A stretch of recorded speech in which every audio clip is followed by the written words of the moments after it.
don't get beyond scarcity, you start beyond it. You don't get beyond scarcity, you start beyond it. And the way you start beyond scarcity is every day you build your wealth. And the way I'd like you to do that is I'd like you to start getting the habits of capturing magic moments. But if you stack those moments over and over again, see, the quality of your life has almost nothing to do with how much money you have, truthfully. No, don't get me wrong. Money can give you lots of options.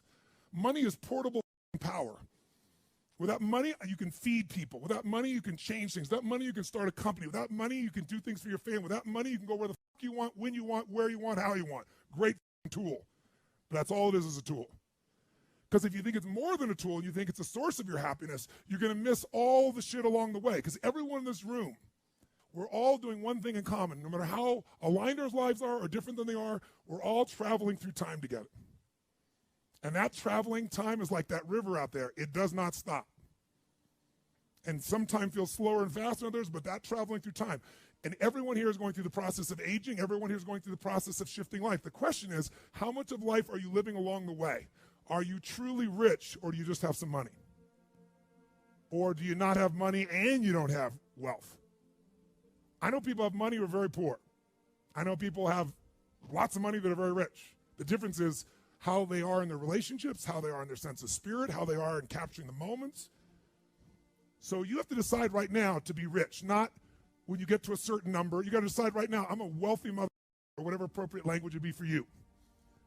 But when you operate from you're already beyond, you're not trying to get beyond the scarcity. If you're always operating in scarcity, I got to try to get somewhere, that's bullshit. I'm here, and there's the mountain I'm taking next.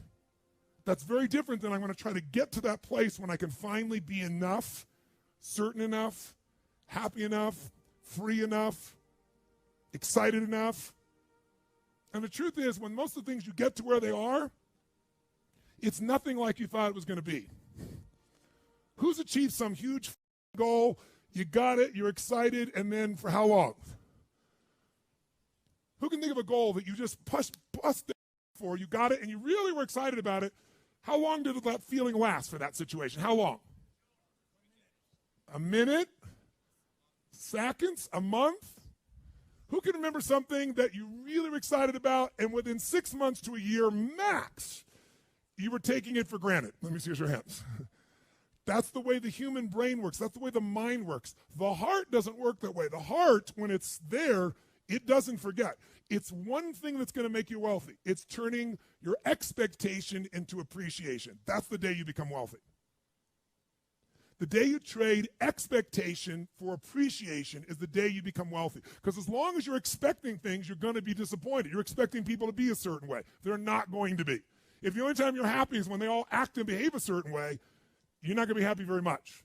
Or if you're happy, it'll be for a short period of time. You expect your spouse to be a certain way. You expect your kids to be a certain way. You expect your coworkers to be a certain way. You expect yourself to be a certain way. How about appreciation? That's the game. Because if you can appreciate the littlest things, you got gifts that nobody else has. So the first place to be wealthy is psychologically, emotionally, and spiritually.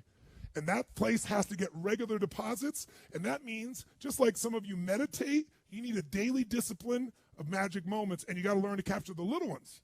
And that muscle's got to be built. So what's your daily practice? You can call it whatever you want. We'll call it here magic moments.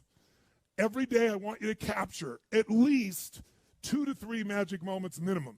It could have been a conversation with a friend. It could have been a moment when an insight happened. It could have been a moment on the mountain. It could have been a little insight or distinction that you got that changed it. But you don't just capture it and write it down. You want to feel it and realize its value. You want to feel it like it's grace, like it's a gift that's been given to you. And what you're doing is appreciating that gift.